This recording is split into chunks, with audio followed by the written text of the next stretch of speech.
The call came on a Tuesday afternoon while I was reviewing quarterly reports for my hospitality portfolio. Victoria Sterling, Manhattan's most exclusive wedding planner, was on the line, her voice carrying that practiced sympathy reserved for delivering uncomfortable news. "Ms. Martinez, I'm calling about your sister Amanda's wedding. I'm afraid there's been a situation regarding your participation as a bridesmaid." I set down my pen and leaned back in my leather chair, looking out at the Manhattan skyline from my corner office. "What kind of situation, Victoria?" "Well, your parents contacted me this morning. They explained that you might not be able to attend because of financial constraints. They mentioned you couldn't afford the bridesmaid dress, which is $500, and they didn't want you to feel embarrassed." The words hung in the air like a slap. I'd been expecting something like this ever since Amanda announced her engagement 6 months ago. My family had perfected the art of exclusion disguised as protection.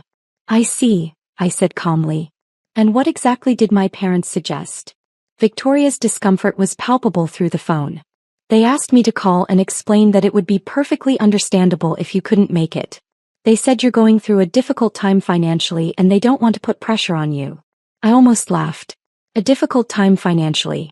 If only they knew that the struggling artist they pitted had built a $3.2 billion hospitality empire while they thought I was barely making rent in my tiny studio apartment. "Victoria, tell my parents I'll think about it and get back to them," I said. "Thank you for calling." After hanging up, I sat in silence for a moment, processing the familiar sting of being dismissed by my own family. They'd been doing this for years, making decisions about my life based on assumptions they'd never bothered to verify. To them, I was still Elena, the dreamy 22-year-old who dropped out of business school to pursue art.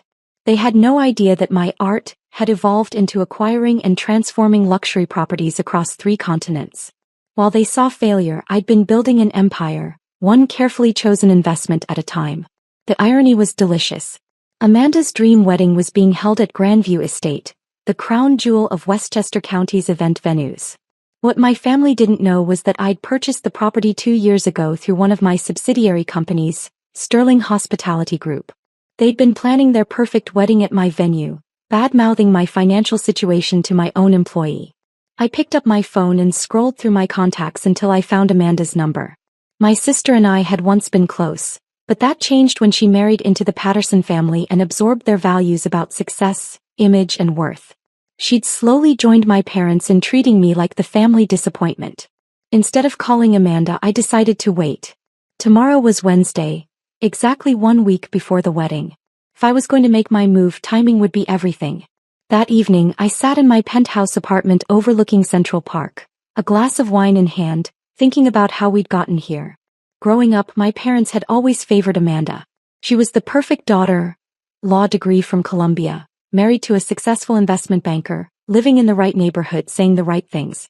I was the wild card, the one who asked too many questions and refused to follow the predetermined path. When I dropped out of business school to pursue art, they were devastated. When I moved into a tiny studio apartment in Brooklyn and started selling paintings at local markets, they were ashamed. What they didn't see was that I was learning, watching, and quietly acquiring properties that everyone else overlooked. My first purchase was a rundown bed and breakfast in the Catskills. The owners were desperate to sell and I got it for $180,000. I spent 6 months renovating it myself, learning construction, design, and hospitality management. When I reopened it as an upscale retreat, bookings exploded. The profit from that sale funded my next purchase and then the next. While my family pitted my struggling artist lifestyle, I was building relationships with property developers, learning about markets and identifying opportunities. I kept my real life hidden, partly for privacy, but mostly because I'd grown tired of having to prove myself to people who'd already decided I was a failure. The next morning, I arrived at my office early and called Victoria directly. "Victoria, it's Elena Martinez. I wanted to follow up on yesterday's conversation." "Of course, Elena. Have you made a decision about Amanda's wedding?" "I have. I'll definitely be attending. In fact, I'd like to make a few adjustments to the arrangements." "Oh, wonderful. I'll let your parents know you've sorted out the dress situation. What kind of adjustments did you have in mind?" I smiled, looking out at the city below. "Nothing major. I just want to ensure everything runs perfectly. After all, it's going to be a very memorable day for everyone involved." "Absolutely. Grandview Estate is our premier location. The Patterson family spared no expense. The total cost is approaching $400,000. $400,000. That was more than most people made in 5 years. Yet my parents had convinced themselves I couldn't afford a $500 dress. Victoria, I need to ask you something. As Amanda's sister, I'd like to contribute something special to the wedding. Could you set up a meeting for me with the venue management? I have some ideas for additional touches that might make the day even more special. That's so thoughtful of you, Elena. I'll arrange a meeting with the estate manager for this afternoon. They're always open to enhancing their events. Perfect. And Victoria, let's keep this between us for now. I want it to be a surprise. After ending the call, I called my assistant Sarah into my office. She'd been with me for 3 years and was one of the few people who knew the full scope of my business operations. Sarah, I need you to prepare a comprehensive report on Grandview Estate. Financial records, staffing, upcoming events, everything. Also, compile a guest list for Amanda Martinez's wedding this Saturday. Sarah raised an eyebrow. The Martinez wedding, isn't that your sister? It is. And it's time my family learned a few things about the business world. By noon, Sarah had delivered a thick folder containing everything I needed to know about Saturday's event. The guest list read like a who's who of New York society. Politicians, business leaders, old money families. My parents had been planning this wedding for months, treating it as their chance to showcase their success and social connections. At 2 p.m., I arrived at Grandview Estate for my meeting with the venue management. The estate was even more beautiful than I remembered from my last visit. Rolling hills, manicured gardens, and a stunning mansion that had been converted into the perfect event space. I'd purchased it because I recognized its potential, but standing here now I felt proud of what my team had accomplished. Marcus Webb, the estate manager, greeted me in the main foyer. He was a distinguished man in his 50s who'd been running high-end events for decades. Ms. Martinez, Victoria Sterling said you wanted to discuss some additions for Saturday's wedding. I have to say, everything is already planned to perfection, but we're always happy to accommodate special requests. Marcus, I appreciate you meeting with me on short notice. I wanted to discuss a few things about Saturday's event, but first I think there's something you should know. I handed him my business card, the one with my full title. Elena Martinez, CEO, Sterling Hospitality Group. Marcus's eyes widened as recognition dawned. You're the owner. I am. And Saturday's wedding is for my sister Amanda. My family doesn't know about my connection to this place, and I'd like to keep it that way until the right moment. Marcus nodded slowly, understanding the delicate situation. How can we help make this wedding memorable for the right reasons? I want everything to proceed exactly as planned until the reception dinner. Then I'd like to make a small announcement. Nothing dramatic, just a toast that might surprise a few people. Of course.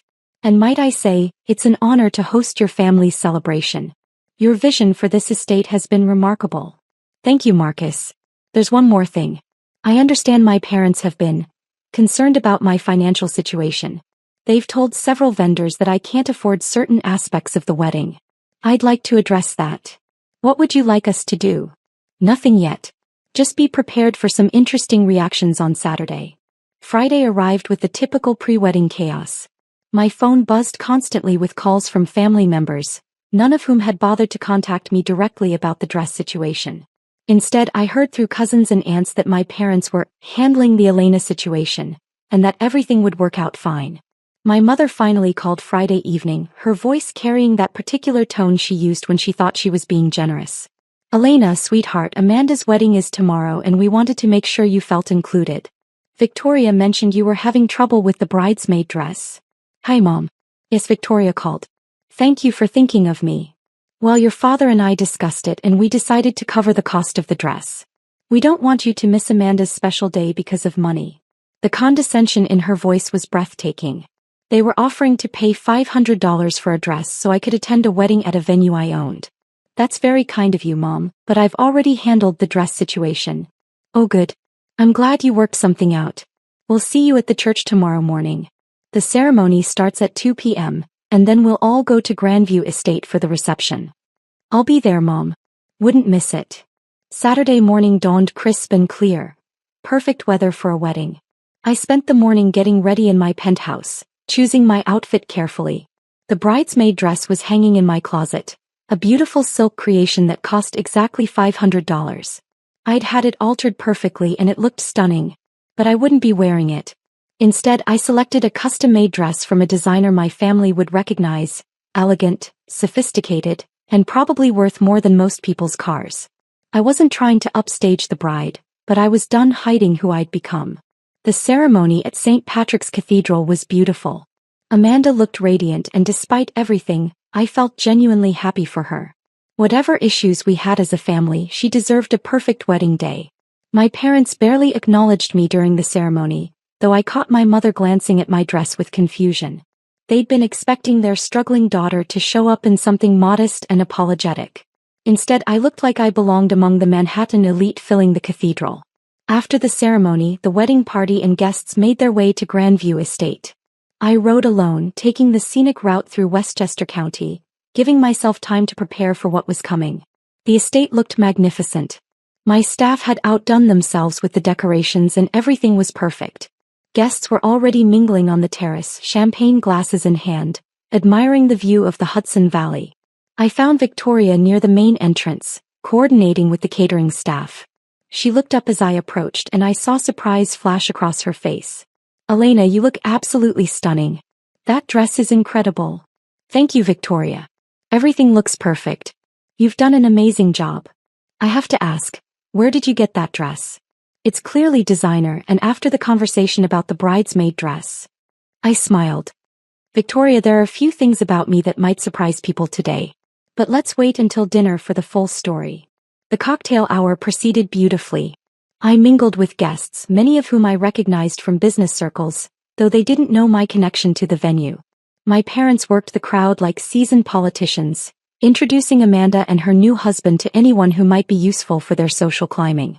I overheard my mother talking to Mrs. Patterson, Amanda's new mother-in-law, near the bar.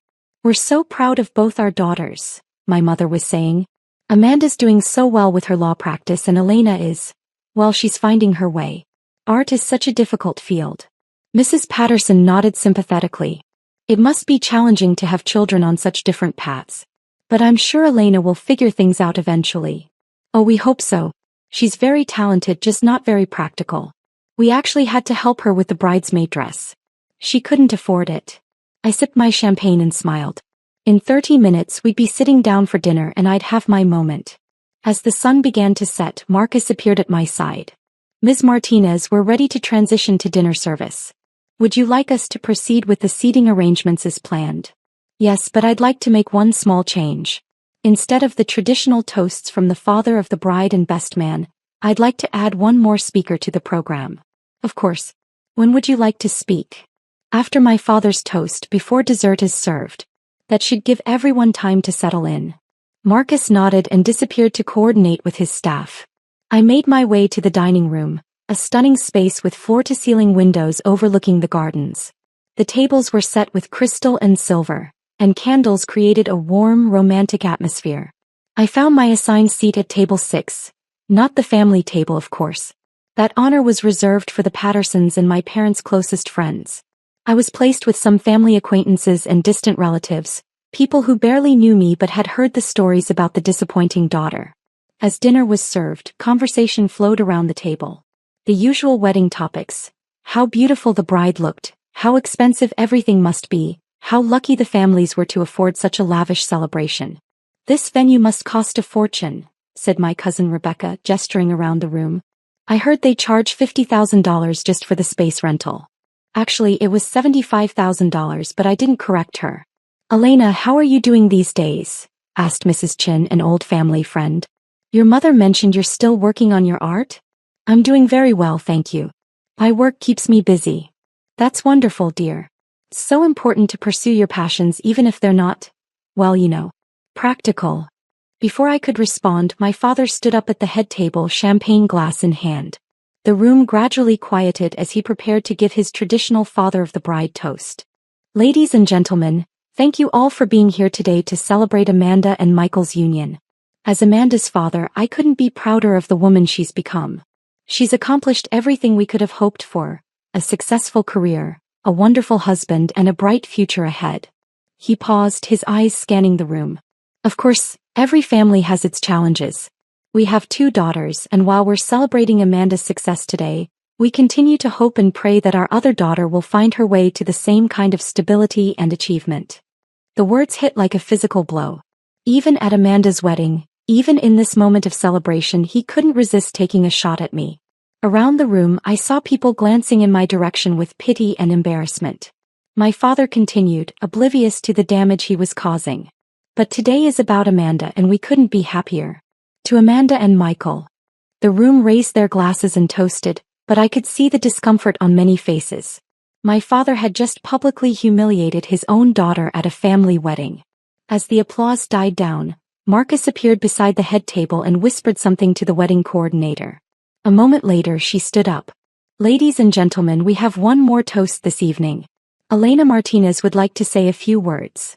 The room fell silent. I could see confusion on my parents' faces, and Amanda looked surprised but pleased.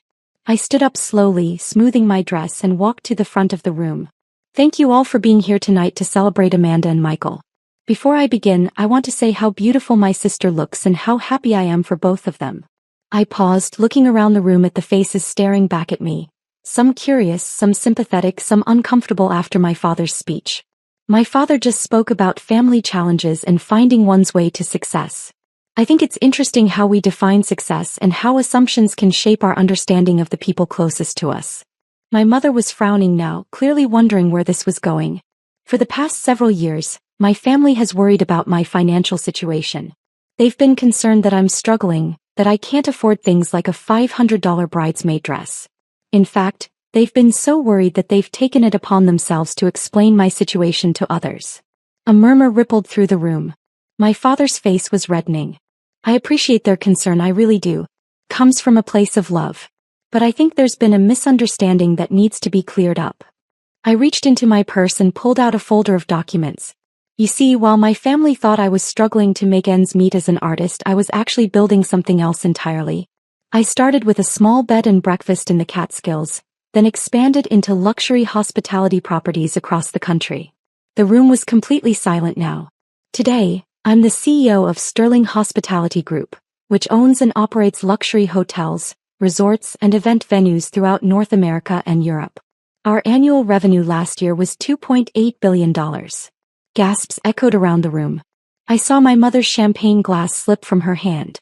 "But here's the really interesting part," I continued, my voice steady and calm.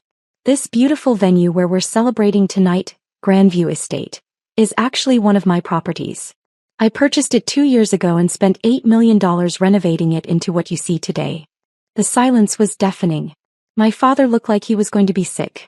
So when my parents told the wedding planner that I couldn't afford to attend my own sister's wedding because of a $500 dress, they were speaking about their daughter's financial situation at a venue that same daughter owns and operates. I smiled at the head table where my family sat frozen in shock. "Amanda, Michael, I want this to be the perfect start to your marriage, so please consider tonight's reception my wedding gift to you. The entire cost, venue, catering, flowers, everything, is on me." The room erupted. Amanda burst into tears, though whether from joy or shock I couldn't tell. Michael stood up and started clapping, and soon the entire room was on their feet applauding. But I wasn't done. "There's one more thing," I said, raising my hand for quiet. "Mom, Dad, I know you've been worried about my financial stability. I want to put those concerns to rest." I pulled out another document from my folder. This is a deed to a house in Scottsdale, Arizona. 4 bedrooms, 3 baths, a pool, and a beautiful view of the mountains. It's worth about $1.2 million, and as of today it's yours. Consider it a thank you for all those years of concern about my finances. My mother was openly crying now, and my father looked like he'd been hit by a truck. "I love you both despite everything. I love Amanda and I love our family. But I think it's time we started having honest conversations instead of making assumptions about each other's lives." I raised my champagne glass. To Amanda and Michael, and to family, all the complicated, messy, wonderful parts of it. The room exploded again with applause and cheers. As I walked back to my table, people stood to congratulate me, shake my hand, and express their amazement. The energy in the room had completely transformed. Amanda appeared at my side, tears streaming down her face. "Elena, I had no idea. I'm so sorry about everything. The way we treated you, the things we said. Amanda, this is your wedding day. Be happy. We'll have plenty of time to talk later. She hugged me tightly. I love you, sis. And thank you. This is incredible. Michael joined us, his face full of admiration and gratitude. Elena, I don't know what to say. This is the most generous thing anyone has ever done for us. Just be good to my sister, I said, smiling. That's all the thanks I need. The rest of the evening passed in a blur of congratulations, conversations, and celebration. My parents eventually approached me, both looking shell-shocked and ashamed. Elena, my father began, his voice shaky. I don't know what to say. The things I said tonight, the way we've treated you. Dad, we all make mistakes. The important thing is that we learn from them. My mother took my hands in hers. Sweetheart, can you ever forgive us? We were so wrong about everything. Mom, you're forgiven. But I need you to understand something. Success isn't just about following traditional paths or meeting other people's expectations. It's about finding your own way and building something meaningful. We see that now, she said. We see that we never really saw you at all. As the evening wound down and guests began to leave, I found myself standing on the terrace overlooking the gardens I'd spent months designing. The wedding had been perfect. Amanda was happy and my family finally knew the truth. Marcus appeared beside me with a final glass of champagne. Ms. Martinez, if I may say so, that was one of the most memorable toasts I've ever witnessed at this venue. Thank you, Marcus. I think it was time for some honesty. The staff has been talking. They're all incredibly proud to work for someone who handled that situation with such grace and generosity. I smiled, looking out at the peaceful gardens. You know what the funny thing is? I never intended to reveal everything tonight. I was planning to maybe mention my ownership of the venue quietly, just to make a point. But when my father gave that speech, sometimes the universe gives us the perfect moment to set the record straight. Exactly. My phone buzzed with a text from Amanda. Thank you for the most amazing wedding gift ever. But more than that, thank you for showing me what real strength looks like. I love you, big sister. I smiled and typed back, I love you too. See you at Sunday dinner. Her response came immediately, wouldn't miss it. And Elena? Next time you buy a venue, maybe give us a heads up. I laughed, feeling lighter than I had in years. Sometimes the best revelations are the ones that bring families together instead of tearing them apart. As I walked to my car, I thought about the journey that had brought me here. Building a business empire had been challenging, but navigating family relationships had been far more complex. Tonight, finally, both parts of my life had come together. My phone rang as I reached my car. It was Victoria. Elena, I had to call. That was the most incredible evening I've ever planned. But I have to ask, did you really build a billion-dollar company while your family thought you were a struggling artist? It's complicated, Victoria. But yes, that's essentially what happened. How does someone hide that level of success? I smiled, starting my car and heading toward the city lights in the distance. Very carefully and with a lot of patience. But mostly you just wait for the right moment to tell the truth. As I drove home to my penthouse, I reflected on what had changed and what hadn't. I was still the same person who dropped out of business school to pursue a different path. I was still the daughter who disappointed her parents' expectations. But now, finally, my family knew the whole story. The best part wasn't the money or the success or even the shock on their faces. The best part was Amanda's text and my parents' genuine remorse, and the possibility that we could build something better together. Sometimes the greatest victory isn't proving you were right all along. Sometimes it's using your success to bring the people you love back together. Monday morning, I arrived at my office to find a dozen roses from Amanda and a handwritten note from my parents asking if we could have lunch to talk about starting over. My assistant Sarah was grinning when she handed me the messages. I take it the wedding went well? She asked. It did. Better than I expected, actually. And your family? I smiled, thinking about the long road ahead of rebuilding relationships and creating new understanding. They're learning. We all are. As I settled into my desk to start another day of running my empire, I felt something I hadn't experienced in years. The possibility that success and family didn't have to be mutually exclusive after all. The best part about building something from nothing isn't the money or the recognition. It's having the resources to lift up the people you love, even when they don't deserve it. Especially when they don't deserve it. That's what family really means.